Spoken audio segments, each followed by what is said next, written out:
So, this happened to my mom 21 years ago when my brother and I were only kids. We used to live pretty far out of town, like a 5-minute drive, which doesn't sound like much, but it was far enough out to not get many visitors unless they were invited. She moved to this little house because she was only after getting a divorce from my dad, and the guy that owned the house she was renting felt sorry for her and gave her a really good price for the rent, so she didn't mind that it was a tiny house in the middle of nowhere. So one night this guy calls at the house and knocks on the front door, so my mom goes to answer it. In our town, your mind doesn't instantly jump to the worst case scenario.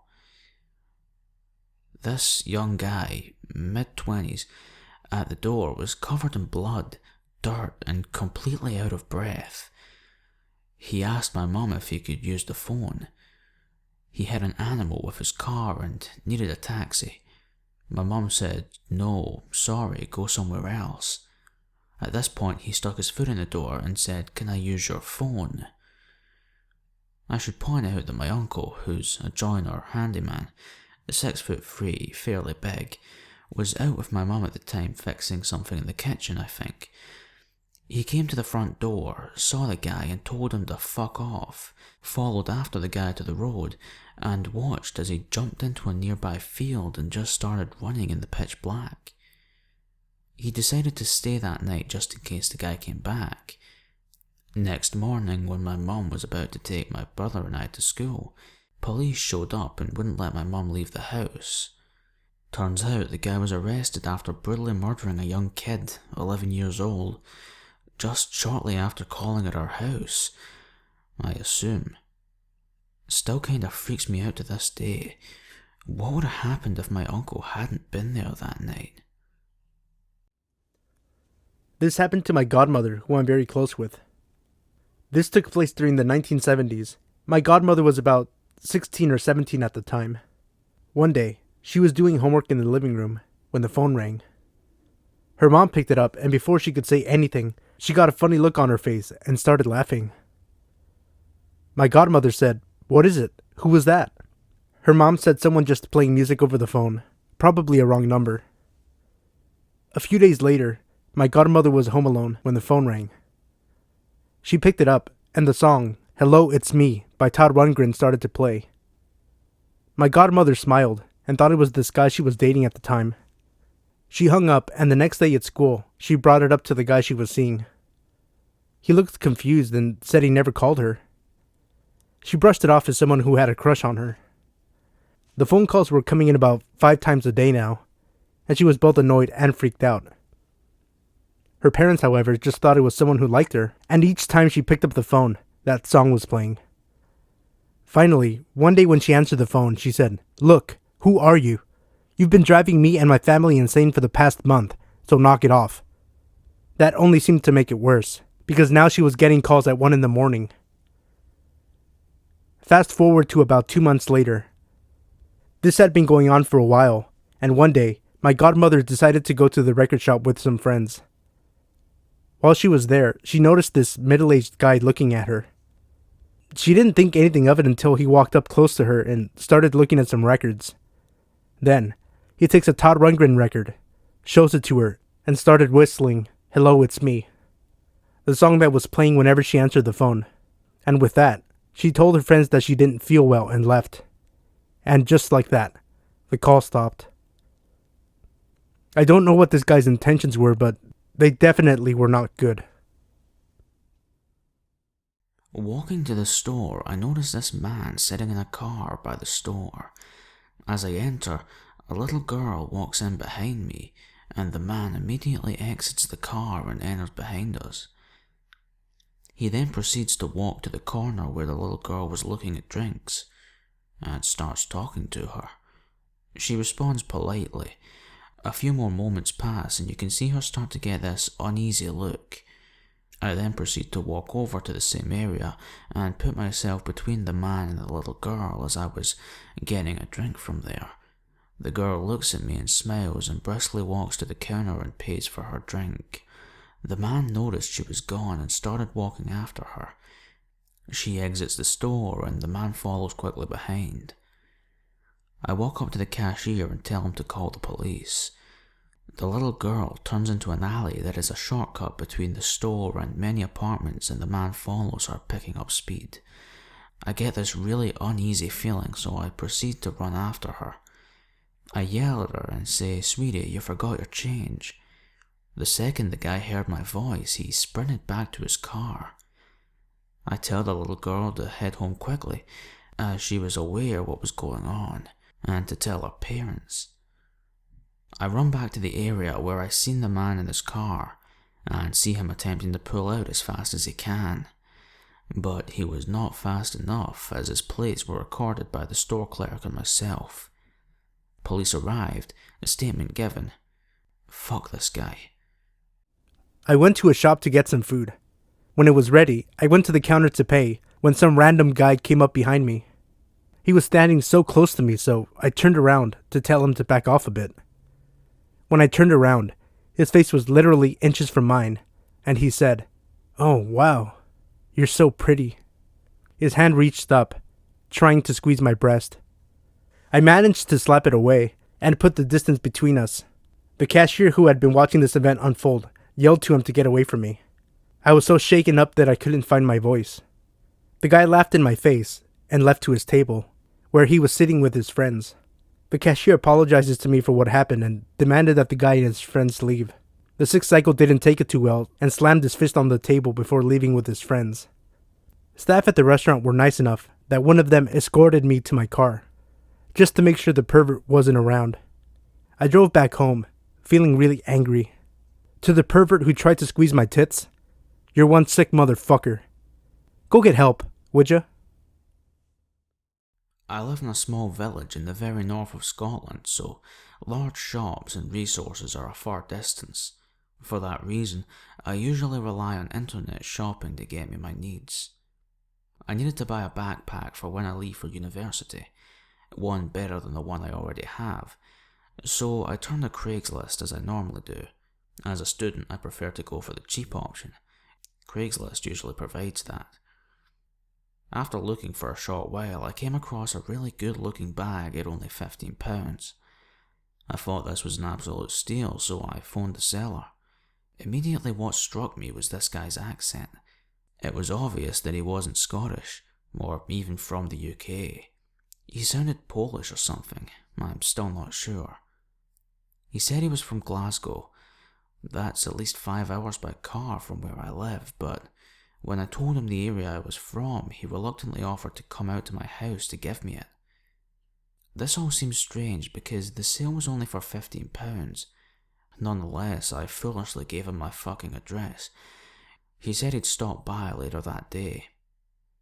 Skipping forward about 7 hours to like 10 PM, I was thinking that he wasn't going to come, but at around 10:20, there was a chap at the door.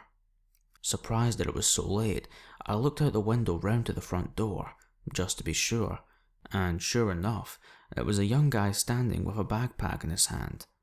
Slightly relieved that it wasn't a robber, I went to the door and opened up. It was the guy on the phone for sure. The accent confirmed it. He said, "Hey, here it is." I smiled and took out my wallet, taking out £30 because of the trouble he went through to come here and the condition of the bag. He smiled and opened his arms as if he wanted a hug. Being a gay guy, I really turned down a hug and just assumed it was a cultural thing, so I hugged him and he left. I was still confused that he came all this way for just £15, but I didn't find it overly strange. Boy, was I wrong. At around midnight, I was finishing another episode of 24 and was ready to go to bed. From outside the house, I heard a car door shut, which was really weird for this time of night, and in my area, the nearest house is like a quarter-mile away and I rarely see the people that live there. I paused the TV and went over to the window to see who it was. I recognized the car as being the green sedan that guy had, but he wasn't there. No one was. It was at that point when I heard the back gate opening. I fucking nearly shit myself. I ran quietly to the kitchen where the back door is, staying low down the way there to avoid whoever it was seeing me from the kitchen window. I usually don't lock both doors till I go to bed, so both were still unlocked. I grabbed the keys from the counter and quickly locked the door. As I did, I got a fright from the security light turning on in the back garden. It's a motion sensor that turns it on. I looked up to see that it was him again. He had a creepy smile on his face. No teeth showing, just a smile. I stood up and shouted, "Whoa, dude, what the fuck are you doing back there?" He said nothing and just smiled, looking directly at me. I found myself just staring at him until the situation actually kicked in, and I took the keys from the back door, then bolted to the front door to lock it. About halfway to the front door, I heard a window smash in the kitchen. My stomach ached at the fact that he's probably making his way into my house. I made a turn to go up the stairs towards the toilet so I could lock myself in there. When in the toilet, I heard him stumbling and broken glass falling to the floor. He was in my house. I pulled my phone out of my pocket and quickly dialed 999, told them of the situation as fast as I could, and they said they'd get officers out to me as fast as possible. The police station was just up from my village, so I knew someone would get here generally quick. The operator asked me to stay on the phone until someone arrived. I was focused on the guy's footsteps, which would slow down and speed up every so often. He eventually walked up the stairs and tried to open the bathroom door. When he realized it was locked, he said, "Ah, I know you're in there, Cameron." Hearing him say my name made my stomach churn. I screamed, "The police are coming, just back the fuck off, man." After saying that, he started to kick the door. I backed up against it with more strength than I knew I had. Then in the distance, I heard the sirens and the blue lights reflecting from the bathroom windows. He continued to kick the door, but then I heard the car doors outside open and fast footsteps. I heard the front door open and then police officer with a taser, drop the knife. Again, I felt sick knowing that he had a knife. It sounded as if he started running back downstairs. Then I heard taser, taser, taser, and the guy screaming. Then a thump. After he came to, they officially arrested him for attempted murder and trespassing. I have pressed charges, but the fact is he won't get any more than 7 months in jail. After that, he will be free to come right back. I am now trying to sell my house and get out of here as fast as possible. When I was 11, my dad got me a job at a haunted maze. There was even another girl my age there too, who went by the nickname Cheetah. I had a great time, and it still is one of my best memories, despite what happened. My dad was a maze runner, which is basically a supervisor. His job was to relieve the actors for breaks. There were about 5 of them. My dad had very strict rules for me. My job was behind the scenes. I was never allowed to go into the maze, only to use the secret passages to go on break and never be seen by the patrons. The reason he was so protective was because sometimes the patrons would get drunk and rowdy. One night, a drunk destroyed a scene and pissed on the actors. There were 2 girls working next to me. They had scream statues they manipulated. My job was to talk to the patrons through a hole in the ceiling. One night, one of them talked to me. She wanted to switch places, but I knew better. I asked my dad first and he said no. The next night, I saw the girl being talked to by a maze runner named Patrick. She seemed uncomfortable. I assumed she was in trouble. Later, my dad came to relieve me for break, and the girl was in tears. My dad took her to his office to talk. Patrick had been asking her if she was into older men. He was 50. She was 14 or 15. He was rubbing her back and put his hand under her shirt. He wanted her to meet him in his car that night, or he would have her fired. My dad told his boss, and Patrick was let go. We found out that he had been harassing many other teen girls and threatening their jobs. The scary thing was that the company that ran the haunted maze also ran a Renaissance festival, and we saw him there the next year. Hi guys, first time posting here. However, this is my mum's story, not mine. This was back in the early 80s. My mum was a teenager at this point and was out at Dadeland Mall in Miami with my grandfather. They had went separate ways to go shopping and planned to meet up at a certain location in the mall at a given time.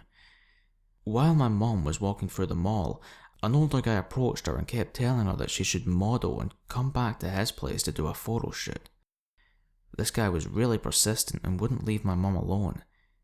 She was a pretty young teenager who was naive, so she decided to follow him out to his car. As soon as she approached his car, she said she literally got the worst feeling in the world, and all the hair on the back of her neck stood up. She got closer to the car and immediately told him that this was a bad idea and decided to book it back to her dad. He started shouting cuss words at her and profanities, but she just kept running until she found her dad. She told him what had happened and he told mall security, and she described the guy to them. The whole mall went on total lockdown and a bunch of cops showed up. My mum thought she was in huge trouble for something she did until the cops had informed her that the man she had described in the car description belonged to a man named Christopher Wilder, also known as the Beauty Queen Killer. This man was a nationwide serial killer who had raped 12 women and killed at least 8 of them through California, Texas, Oklahoma, Florida, and New Hampshire. They didn't capture this guy until 1984 when he had a shootout with the cops and apparently died on the scene. My mum was petrified to go anywhere alone for a very long time, and her dad became very overprotective of her. Now she's always watching those ID investigation channels, and an episode came on about him and she just always gets the chills and begins crying. I'm glad she listened to her gut instinct and booked it, or who knows what this man could have done to her.